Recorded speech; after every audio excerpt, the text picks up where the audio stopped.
What I would do is get them on the phone rather than texting and make sure everybody's ready to go and let's go, because we're late, we're going to lose the audience. This is a national program. Yeah, I'm getting texts. People getting texts. This is a national program. That's why I told everybody earlier, days before.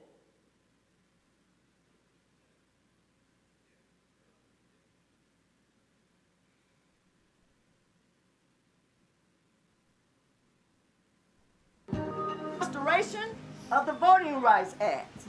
We engaged in nonviolent civil disobedience. To follow that breaking news in Albany, where a large group of protesters have moved back into the street. Today's Poor People's Campaign rally, part of simultaneous rallies in more than 30 states and Washington, D.C. Over the past 5 weeks, nearly 2,000 people have been arrested in what organizers describe as the most expansive wave of nonviolent direct action this century. Our backs are against the wall, and we got no choice but to push. Because it's crucial that we make ourselves heard. For a country this rich to have so many people poor, it's immoral and it's wrong. We testified on Capitol Hill. Never before have impacted leaders gotten to march into Congress and present a budget. We brought a full budget request and a movement behind it. During the pandemic, we organized the largest social media gathering of the poor in U.S. history. We mobilized, we organized, we registered, and we educated poor voters across the country. And we helped bring poverty to the national agenda. Something that hasn't come up very much tonight, but deserves a lot of attention: poverty. You know, the Poor People's Campaign is marching on Iowa right now, calling on us to talk about this issue more. Ending poverty will not just be an aspiration. It will be a theory of change to build a new economy that includes everyone. Our country now stands at a tipping point. We can realize a third Reconstruction to fully address poverty and low wages from the bottom up. Today we say to poor people, Mr. Speaker, we see you and we will eradicate poverty in our country with you. No democracy can claim to be strong when 140 million people, or 43% of its people, are poor and low wealth. Now, we're organizing to realize a third Reconstruction. It's time to fully address poverty and low wages from the bottom up. We are fighting forward together. And not one step back. I want you to know that when hands that once picked cotton join hands of Latinos, join hands of progressive whites, join faith hands and labor hands and Asian hands and Native American hands and poor hands and wealthy hands with a conscience and gay hands and straight hands and trans hands and Christian hands and Jewish hands and Muslim hands and Hindu hands and Buddhist hands. When we all get together, we are an instrument of redemption. When we join hands, we can revive and make sure that the promise of life, liberty, and the pursuit of happiness and equal protection under the law is never taken away from anybody. So I got a question. Are the rejected ready to revive and declare that this land is your land, this land is my land, this land is our land, and together from the State House to the White House, the rejected are going to demand that this nation never give up on being one nation under God, indivisible, with liberty and justice for all.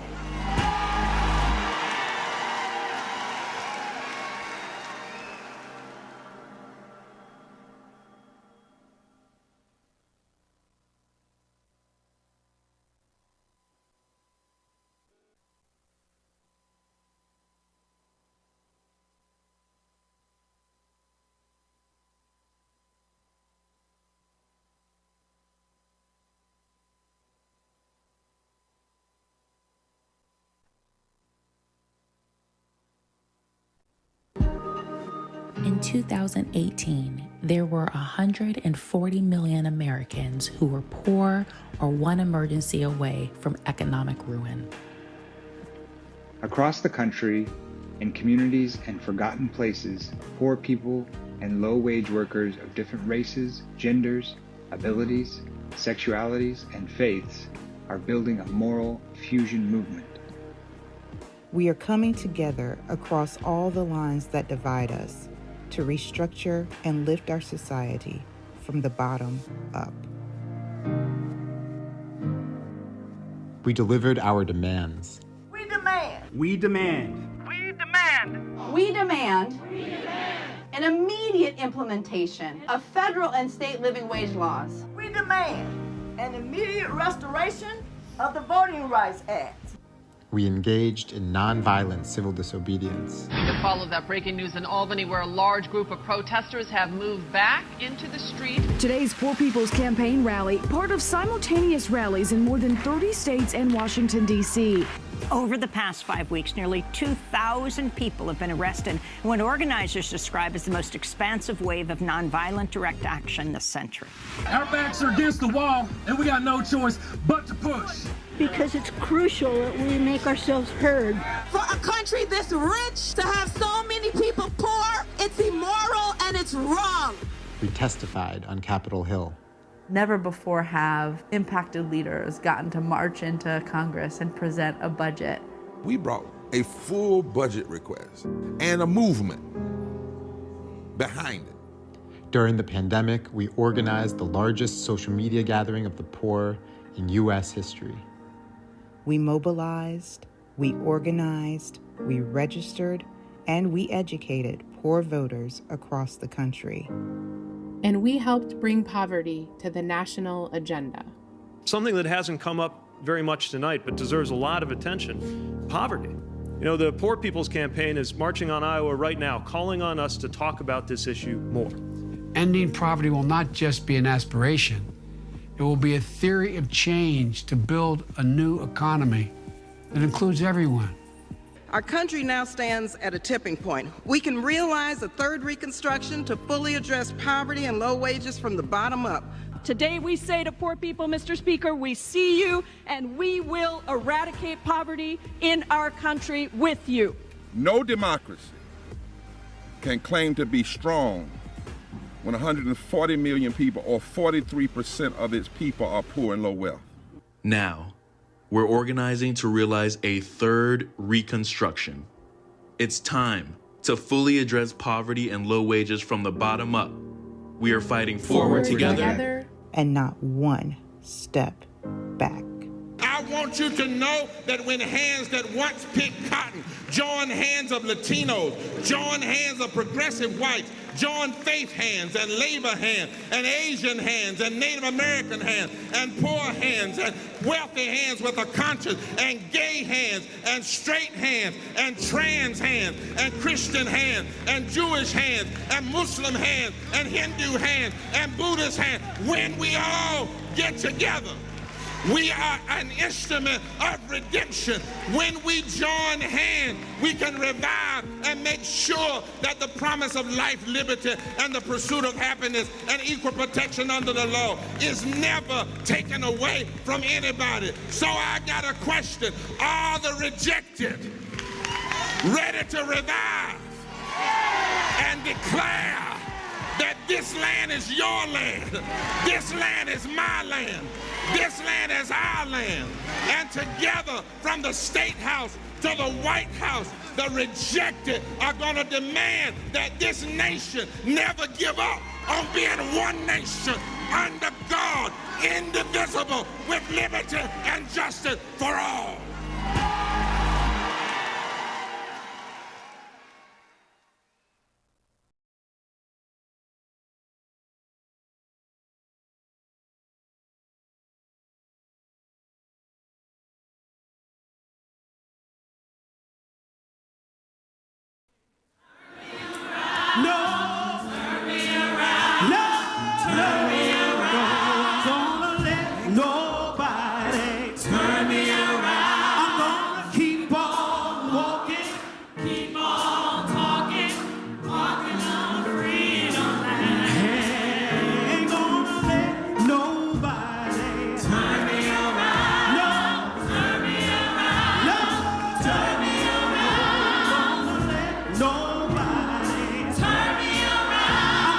Keep on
keep on walking, keep on talking, walking up to freedom land. I ain't gonna let nobody turn me around, turn me around, turn me around. Ain't gonna let nobody turn me around. I'm gonna keep on walking, I'm gonna keep on talking, I'm gonna walking up to freedom land. Ain't gonna let no senator turn me around, no, turn me around, no, turn me around. Gonna let no senator turn me around. I'm gonna keep on walking, I'm gonna keep on talking, walking up to freedom land. Ain't gonna let nobody turn me around, no, turn me around, no, turn me around. No, ain't gonna let nobody turn me around. I'm gonna keep on walking, keep on talking, walking up to freedom land. Ain't gonna let no handcuffs turn me around, no, turn me around, no, turn me around. Ain't gonna let no handcuffs turn me around. I'm gonna keep on walking, I'm gonna keep on talking, walking up to freedom. Let me hear you say, I ain't gonna let nobody turn me around, turn me around, turn me around, turn me around. Keep on walking, keep on talking, walking up to freedom. Ain't gonna let no governor, come on. Turn me around, turn me around, turn me around, turn me around. Keep on walking, keep on walking. This is Long Street. Everybody turn around and look at the camera and say, ain't gonna let nobody turn me around. No, turn me around. No, turn me around. Gonna let nobody turn me around. I'm gonna keep on walking, keep on talking, walking up to freedom.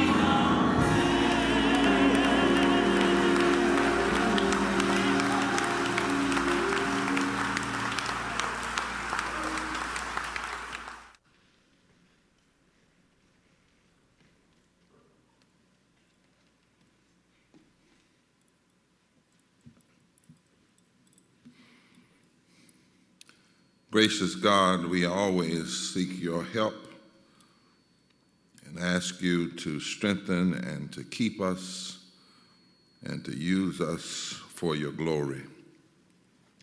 In your precious name we pray, and in all that is holy, amen. Democracy versus autocracy is the battle of our time. I want to thank all of you for joining in and sharing this link throughout the nation. We fully believe that we must engage and escalate the nonviolent moral struggle for a third Reconstruction. When we commemorate the pivotal moments in human history, we rarely remember times of peace and tranquility. No, the truth is, it has always been in the face of adversity and challenge that we have come together to find a better way forward. The future is always forged by those who recognize the fierce urgency of a necessary struggle. Since I'm a preacher, and on behalf of Reverend Dr. Liz Theo Harris, the co-chair, who's also a preacher, I can tell you that this is true of the biblical record. The prophets of ancient Israel, in texts that are honored by Jews, Muslims, and Christians and others, always cried aloud when the leaders grew callous and the poor suffered. In Isaiah 10, for instance, the prophet declares, "Woe, stop, hold up, quit it," to those who legislate evil and rob the poor of their rights. This was the pronouncement of Isaiah in his day. Jesus, in his day, challenged the political and the religious leaders when they engaged in filibustering the truth and filibustering justice. He said, "Whoa, hold it, stop, you hypocrites who nitpick about rules, about religious minutia, but you forget the weightier matters of the law, which is justice and mercy." We remember the prophets because they understood the urgency of the moment in which they lived. Things could not continue with the imbalance between those who abuse power and those who suffer at their hands. No, something had to give. And the prophets are the ones who saw that change is non-negotiable. And my brothers and our sisters, I want you to hear me with complete attention. I'm asking even the sound folk to sit down and stop moving so it won't distract me. This must happen now. Continued compromise with evil in this moment is not an option. This is also true in our more recent history.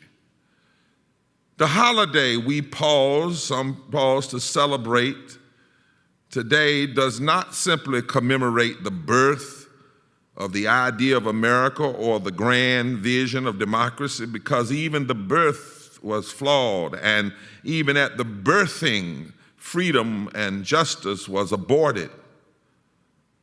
No, we have to pause even as we remember how after a long train of abuses, some imperfect men recognized the urgency of the moment. They risked everything by signing their names to a writ of rebellion against the government that did not recognize them as equals, even as they wrote inequality in the very document they signed. But they didn't declare, at least they said they didn't declare their independence because they were certain they could win. They did it because they recognized the urgency of the moment. They recognized compromise with the British Crown was no longer an option. I just wish they had recognized that continued compromise and commitment with the genocide of Native people and the enslavement of African people was also no longer an option. Likewise, the truest patriots in America has known, that we've known, have been those who took that flawed document and amended it and transformed it, because in their own day, they knew how they could no longer accept what Dr. King called one time the high blood pressure of creeds and the anemia of deeds. They could no longer accept the compromises that denied their pure humanity and right to live as equal citizens in this land. And so those who continued to try to birth this nation, to make it truly a nation of more freedom, a more perfect union, were the abolitionists, the women's suffragists, the labor activists, the welfare rights unions, the LGBTQ activists, the civil rights activists, and today's young climate activists, and all of you who make up the Poor People's Campaign, a national call for moral revival. Each in their own day then and in our day now have recognized now is the time, right now, and we cannot compromise. The moral crisis of our moment demands our actions. Well, I want to call a couple of witnesses today. Since I am in church standing at this pulpit, I want to call them to testify in length to the reality we face. And that the challenge before us, as I have said, is democracy versus autocracy. This is the battle of our time. But don't simply take my word. Listen to these other experts.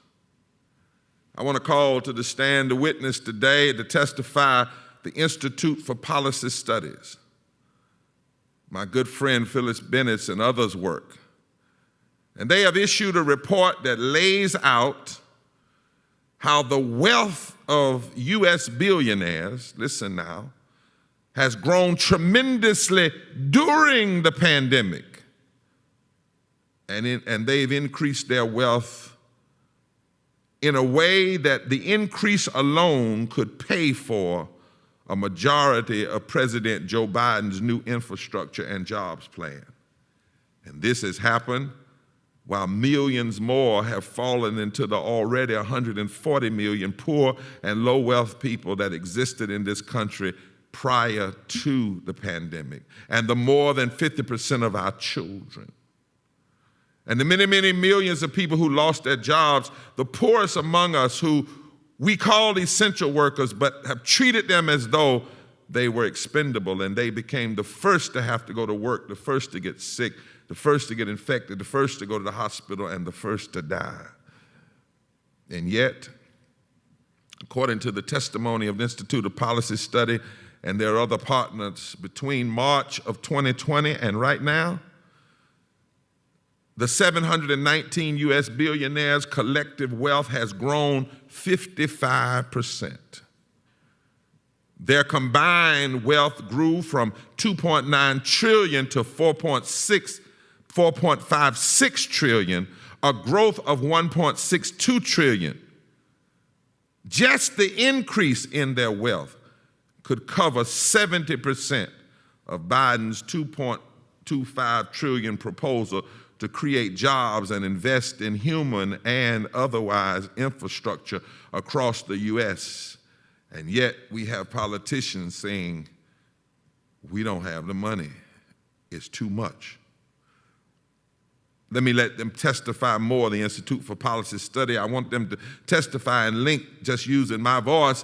Their report says billionaire wealth growth has perversely accelerated over the year and a half of the global pandemic. But the piling up of the fortunes at the top has proceeded at a rapid clip for decades. In other words, it didn't just start. And this has been going on even as the net worth of working Americans lagged and public services deteriorated. In fact, they bring in another testifier. A report from the Rand Corporation last year estimated that in a normal year, $2.5 trillion is transferred from the bottom 90% of Americans to a portion of the top 1%, not even the whole 1%, just a portion. I want to talk about redistribution of wealth. Is from the bottom up. And since 1975, the richest Americans have rigged the tax system to take more than $50 trillion from most of us. And so according to this report, we really are not free. We've been enslaved to trickle-down economics and neoliberalism that continues to transfer money from the poor and the working poor to a small percentage of the top 1%. As the Institute continues to testify, they tell in that study that back in 1990, the bottom 50% of the U.S. had more collective wealth than billionaires by a $140 billion margin. But because of the continued accumulation of wealth at the top, the rigging of the system, the cutting of taxes and making the poor and working poor and others have to pay more than the billionaires. Now, U.S. billionaires own over 4.5 times the amount of wealth as those who make up the bottom 50% of the economic scale, roughly 165 million Americans. This kind of economic disparity is leading us more toward autocracy than democracy. During the pandemic, we've watched this scheme turn into a bonanza. Says the report, the wealth of people over 100 billion grew hand and fist during the pandemic. Elon Musk's wealth increased nearly sixfold during the pandemic to 172 billion. According to the report, the wealth of Amazon's Jeff Bezos grew by 74% during the last 13 months to a total of 197 billion. Yes, he gave $10 million to some groups to say he was concerned about Black Lives Matter, a measly $10 million, not even a tip. But then the next day he cut the hazard pay of those working in his plants in Amazon factories, distribution points.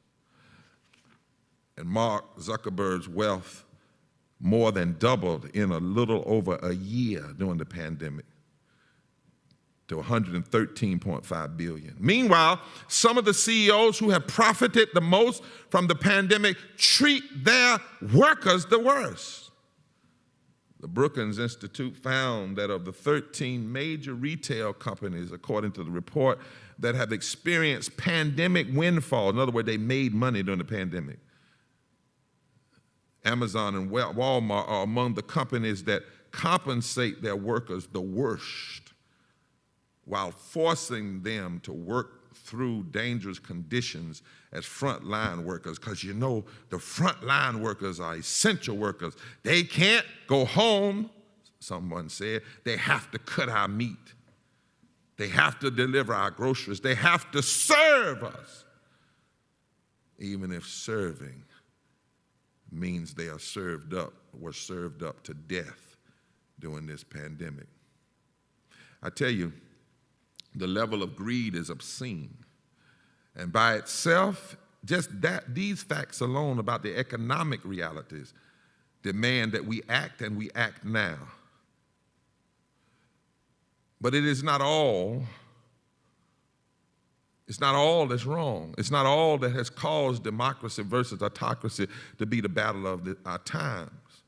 Because at the same time, we are seeing this grotesque and pornographic grabbing of wealth.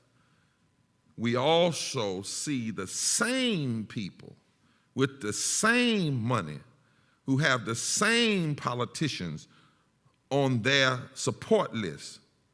The same people who are consumed by greed publicly are working to undermine democracy and voting politically.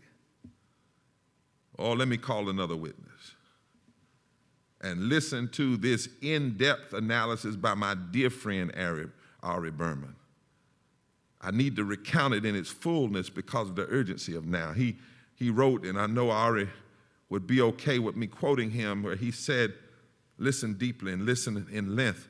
The Supreme Court upheld 2 Republican-backed voting restrictions in the state of Arizona this past Thursday, giving a green light to Republican efforts to make it harder for Democratic-leaning constituencies to vote. And I love that he says constituencies, because he doesn't just say black folk, because the attack we see now is not Jim Crow. It's James Crow Esquire, and it has an impact across the board. Then my dear brother goes on to say, the court gave its blessings to 2 laws passed by Arizona's GOP-controlled legislature. One, preventing anyone but a voter's family member or caregiver from returning a mail-in ballot. That's targeted directly at our indigenous brothers and sisters, like the Apache Nation, and also black people and poor people. And another one throwing out votes cast in the wrong precincts. That has been struck down in the Ninth Circuit Court of Appeals. But now you understand why Mitch McConnell would use 51 votes to put Supreme Court justices in a lifetime position on the Supreme Court, but then refuses to use 51 votes to pass voting rights, because this was struck down by the Ninth Circuit Court of Appeals in January, and they said that it discriminated against Native Americans, listen, Latinos and black voters, which also means that it would have an impact on poor people and poor white folk. Now, Justice Samuel Alito told the truth, even in the ugliness of this decision. He told the truth that we need to hear. Writing for the 6-3 conservative majority, says Ari, he argued that, listen now, disparate impact among racial or ethnic groups isn't enough to make voting laws illegal. Let me translate what Ari is saying. That Alito says, oh, a little racism ain't all that bad.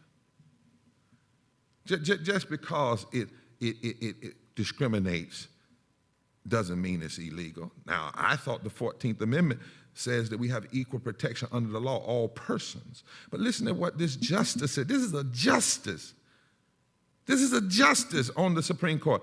The mere fact that there is some disparity in impact does not necessarily mean that a system is not equally open or that it does not give everyone an equal opportunity to vote. These are the same arguments that were made to justify a poll tax and to justify literacy tests. The difference is then it was only toward black people. But now the way it's being rolled out, it's literally going after anyone in the democracy who believes in progress rather than retrogression. And so 17 states now, says Ari, have passed 28 new laws this year restricting access to the ballot. According to the Brennan Center, another testifier, the Brennan Center for Justice, in response, Democrats have filed a flurry of lawsuits to block them, and Republicans have already admitted, they aren't even in court yet, but Ari makes the point, they've already admitted that they are passing the law for partisan gain. No, we're not doing this for racial purposes, we're doing this for partisan gain, but the partisan gain has racial overtones and racial realities and class disparities. During an oral argument, Ari says, in the case, Michael Carvin, a lawyer for the Republican National Committee, said that striking down restrictions on voting puts us at a competitive disadvantage relative to Democrat. Translation, if you let everybody vote, we can't win because they don't agree with our ideas. And so the only way we can win is you got to let us restrict the vote. And we won't say we're doing it because we're trying to go after black folk or brown folk or native. We'll say we're doing it because we're just trying to be partisan, which is another way, another cover-up for violating the law. And the decision on Thursday, says Ari, signals that a conservative-dominated judiciary, which includes now 3 Supreme Court justices nominated by Donald Trump, and one of them was put on the bench in the middle of the pandemic, when Mitch McConnell and his band of senators were more interested in replacing our dear sister on the bench of the Supreme Court. He's more concerned about putting someone on the court than he was about keeping people out of caskets. And this decision says that they will not stand in the way, says Brother Berman, of the greatest rollback of voting rights since the end of the first Reconstruction in the 19th century. 200 scholars of democracy. In this same article written by Ari, he notes that 200 scholars have warned in a dire letter they work for the think tank, they did it for the think tank called New America, and these 200 scholars said this: our entire democracy is now at risk. Our entire democracy is at risk. Ruth Bader Ginsburg tried to warn us of this in 2013. They said, as hundreds of Republican-sponsored bills in states across the country threat to either block or exhaust voters until they just quit, because there's data that says for every 1 hour people have to stay an extra hour in line, thousands of people just don't even come back or either just leave the line. And they want to block or exhaust voters to the point of surrender. And the letter from these authors warned that the recent deterioration of U.S. elections means that several states no longer even meet the minimum conditions for free and fair elections. And then finally he says, in the long run, says Ari, the experts argue, the United States of America, listen to me, could soon become a country of extended minority rule. We already have a country where the majority of those who, large majority of the senators in the Senate come from the states with the least population. But we could become a country of an extended minority rule, which then will call into question whether the United States of America can even remain a democracy, since majority opinion will be increasingly unable to shape government decisions. And without aggressive federal intervention, Republicans could reverse the outcomes of a free and fair election, making the sloppy attempt by Trump and his backers to overturn the 2020 results look like amateurish attempts by comparison. Now, it's strange for me as a black man and a man who's also part Native American to even talk about majority rule, because there was a time when segregation was majority rule. That's what people wanted. And we had to trust the federal government and the courts to challenge, because that majority rule was unjust, and mobs can be unjust. But what they're talking about here is when the majority of people want to follow the Constitution and want to follow that nobody has the right to abridge or deny the right to vote, and want to follow the equal protection under the law, that we're headed to a place where majority opinion could increasingly be unable to shape government decisions if we allow this vast, vast, vast inequality in wealth and this continuing attack on fundamental voting rights. The last line in that study that Ari Berman lays out says, this is bleak stuff for a country that democracy experts have already labeled a civil oligarchy, that we're already a civil oligarchy where we treat corporations like people and people like things, where money has too much play, and always has, but has too much play in our political outcomes. In a Cambridge University press study, they used that word, civil oligarchy, and they said where economic elites and business interests enjoy massive influence over policies, while the average citizens have little or no independent influence. And the success of the extremists who have hijacked the Republican Party and those in the Democratic Party that they have been able to attract, even though they may call themselves Democrat, their success depends on banishing voters they don't like from the political landscape. And the reason is straightforward. They know that essentially no one likes their ideas. They know that people have deep trust for the oligarchy and the ruling wealthy elite that want to take everything unto themselves. They know that they have failed to persuade a lasting majority of Americans that corporations should answer to no one. Listen to Ari. And that inequality is a natural phenomenon. Preach, Ari. And that weaker nations must be strong, armed into obediently serving American interests. And so Ari concludes, and I agree, that the only remaining option then, as the country becomes increasingly repellent to these extremist ideas is to make sure that the majority who opposes them can't govern. And then he ends with this quote. As the New York Times' Ezra Klein says, Republicans are setting off a doom loop for democracy.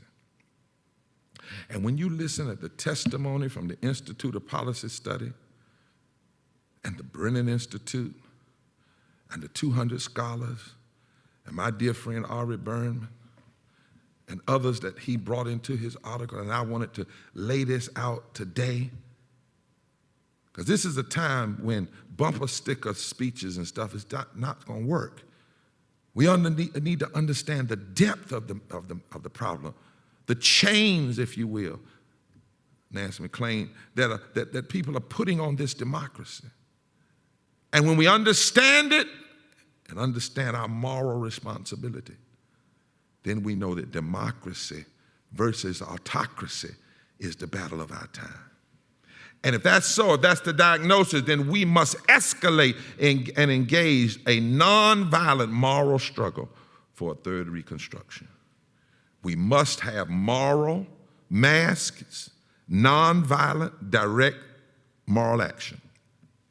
We must have massive voter registration and participation. We must have more litigation. And we must have meaningful legislation in the fight for a third Reconstruction. And we can never allow our prophetic discontent to be muted. Now is the moment we must remember.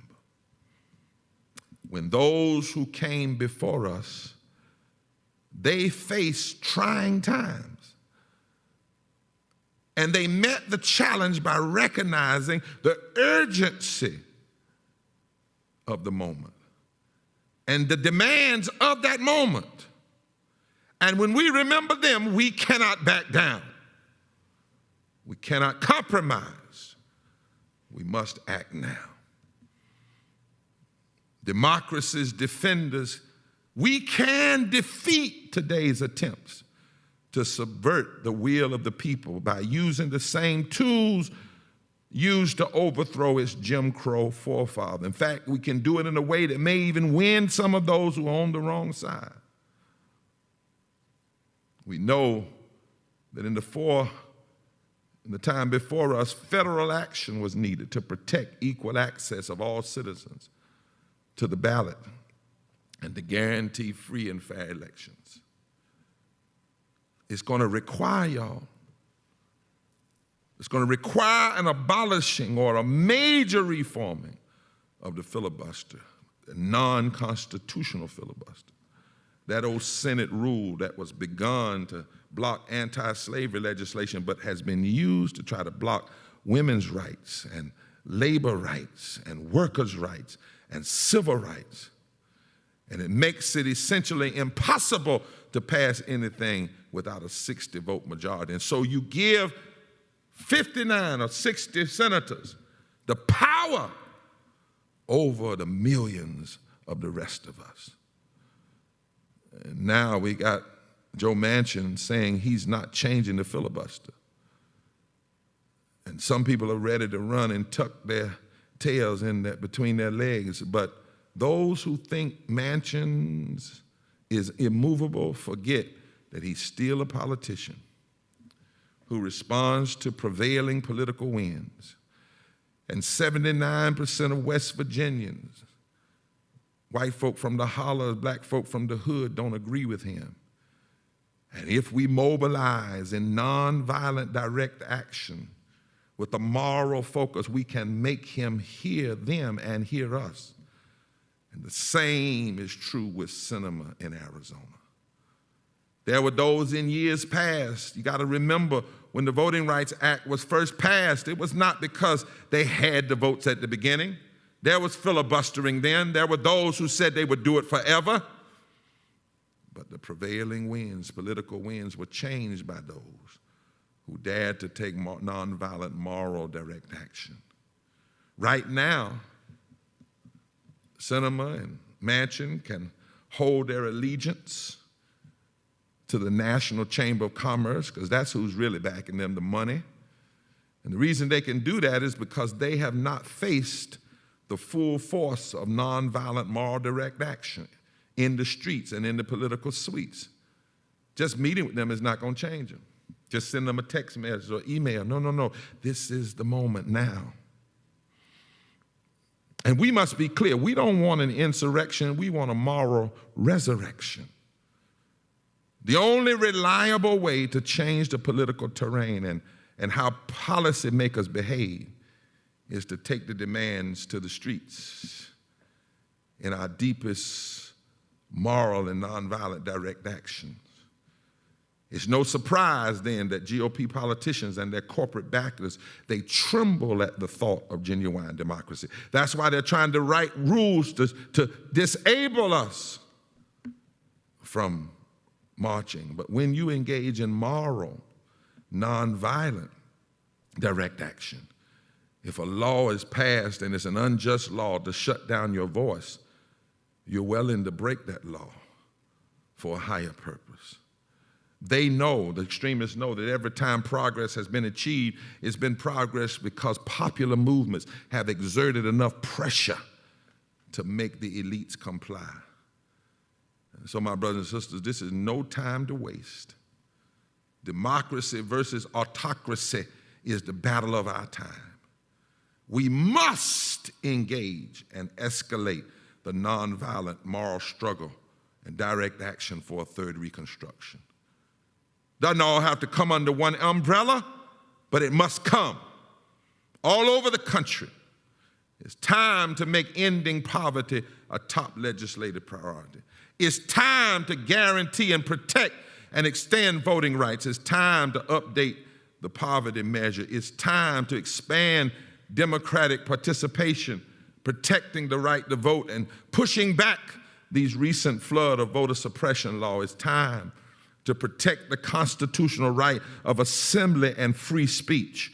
It's time to ensure that legislation that improved the condition of the 140 million that was passed in response to the pandemic, that all of those protections are extended and made permanent, from child and social welfare programs to SNAP, to WHIP, to child tax credit, to economic earned income tax credits, moratoriums on all evictions. It's time to fully protect undocumented people who even in this pandemic work to serve this nation. It's time to raise the minimum wage to a living wage of $15. It's time to guarantee the right to form and join unions. It's time, because all of those who fight against these things are the ones supporting the greed and supporting the takeover of our democratic processes and voter suppression. It's time to enact fair taxes on corporations. It's time to repeal the 2017 tax cuts. It's time to have a proper measurement of poverty so we truly measure what poverty and low wealth looks like. It's time to go to work. It's time, past time, to guarantee quality health care for everybody and universal single-payer health care for everybody. It's time to guarantee safe and quality housing for all and safe and quality water for all. It's time to pass and implement a federal jobs program, not to cut it, but to raise it even more. What we need is $6 to $10 trillion to ensure good jobs and increase public investment and infrastructure and institutions in poor and low-income communities that prioritize green and socially beneficial industries and address inequality in both rural and urban areas that lift all people regardless of their race, their creed, their color.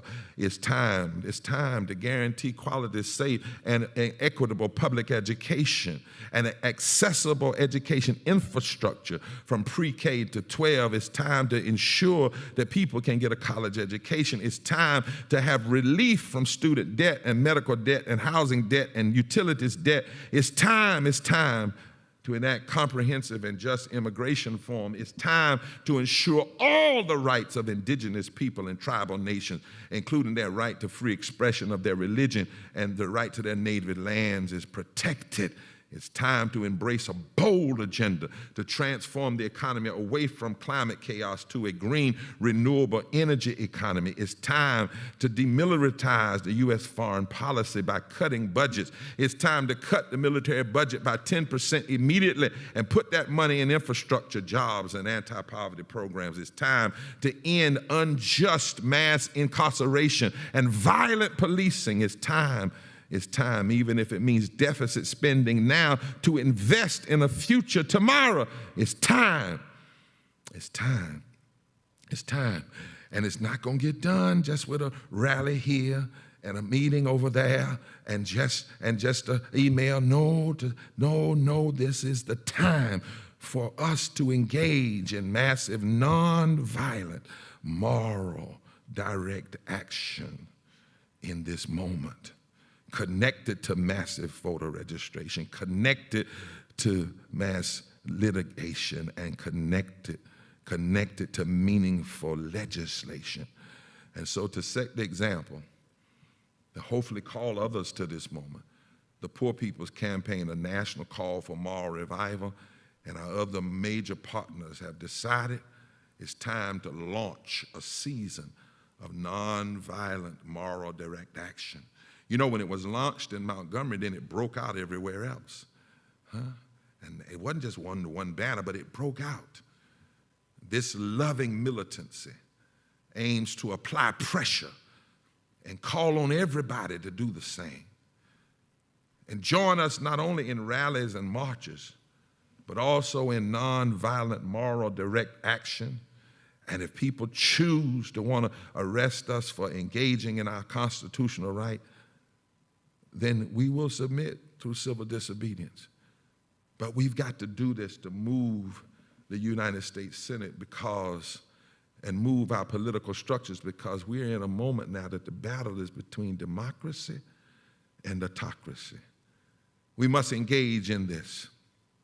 We must demand that the Senate do its job. Article 1, Section 4, Clause 1 of the Constitution. The time, places, and manner of holding elections for senators and representatives shall be prescribed in each state by the legislature thereof.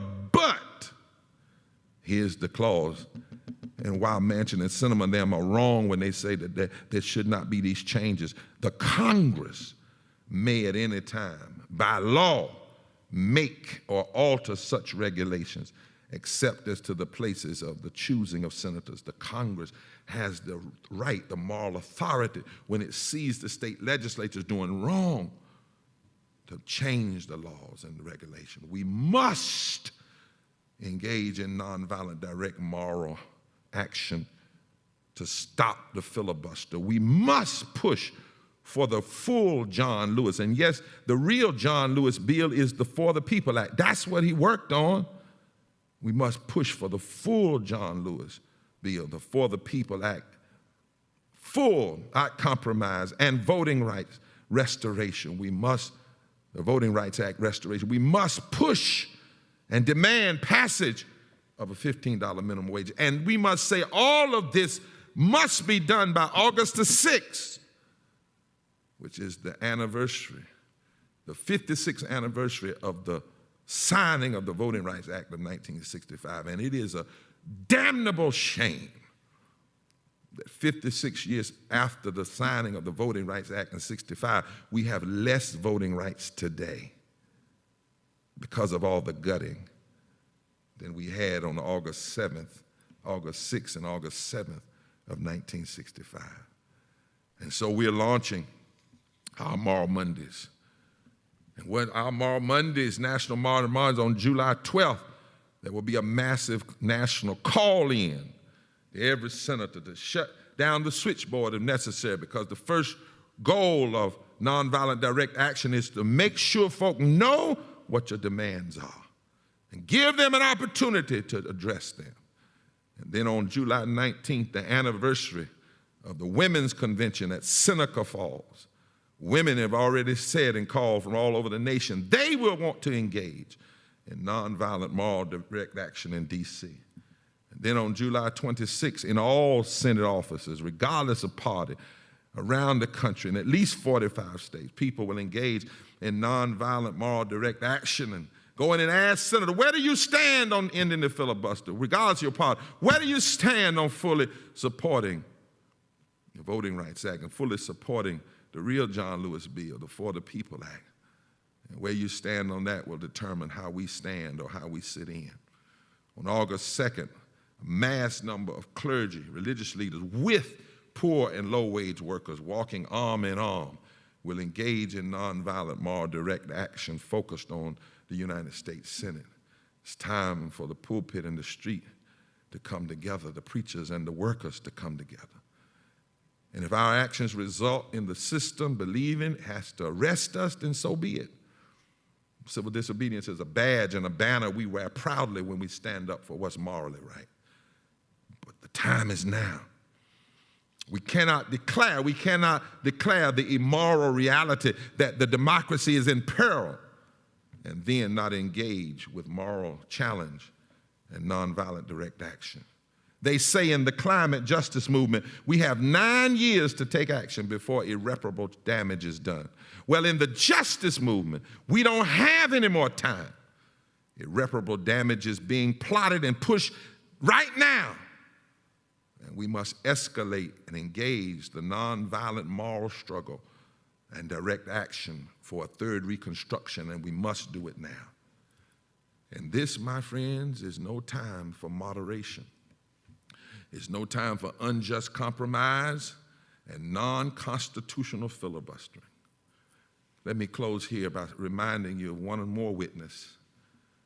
One of my great historical heroes was a dear friend of Frederick Douglass. They had their challenges, but they were dear friends. His name was Reverend William Lloyd Garrison, a white brother who was a true Christian evangelical who knew Jesus and justice were synonyms. And Garrison was once arrested for refusing to accept the evil laws of slavery. He was arrested by, he said, a mob in Boston. He called them, he said, a respectable mob.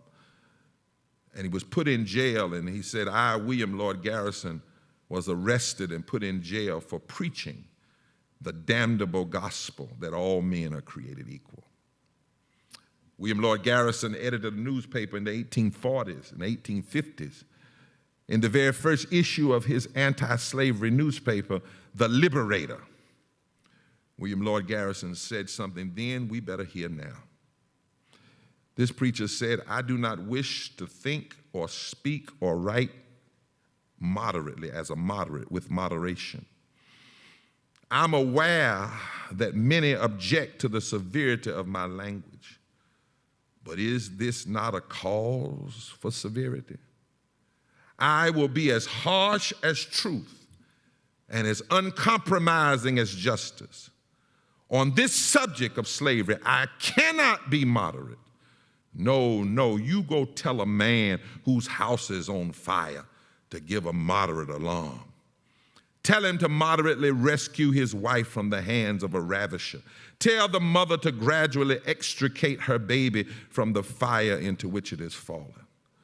But urge me not to use moderation in the cause like the present. I am in earnest. I will not equivocate. I will not excuse.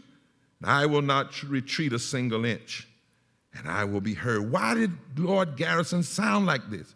Because he knew there are times when the fierce urgency of justice demands that we act now without compromise. And he did this long before even the Civil War. He spoke out. And if we use his symbolism today, the truth of the matter is the house of our democracy is on fire with greed and systemic racism and classism, ecological devastation, denial of health care, and the war economy and the false moral narrative of religious nationalism. We can't be moderate.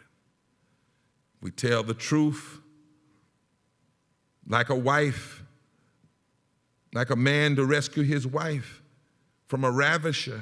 He would not do it moderately. Our democracy is being ravished. People are being ravished They're being made prey. The poor are being raped. Low-wage people are being raped. Our voting rights are being grabbed and stolen and taken. There's no time for moderacy. And then he said, tell a mother to gradually extricate her baby from a fire. This democracy is still growing. It's not grown up. It still has work to do, even though it's some 100 years old in some ways, and in some ways it's still a baby. Because it's clear that she's not grown out of racism. She's not grown out of greed and hate. And like a mother, if your baby is falling into a fire, you don't gradually take that baby out of the fire. You do everything you can to remove it, to save that baby's possibility, that baby's future. And so if Garrison rejected moderation then, we have to reject it now. There is no moderate position on voting rights. There is no moderate position on guaranteeing people a living wage and health care. Nobody, no state, no law can deny or bridge the right to vote, and nobody has the right to deny life, liberty, and the pursuit of happiness. And every person has a right to equal protection under law. And when these things are under attack and being altered, we do not have a democracy.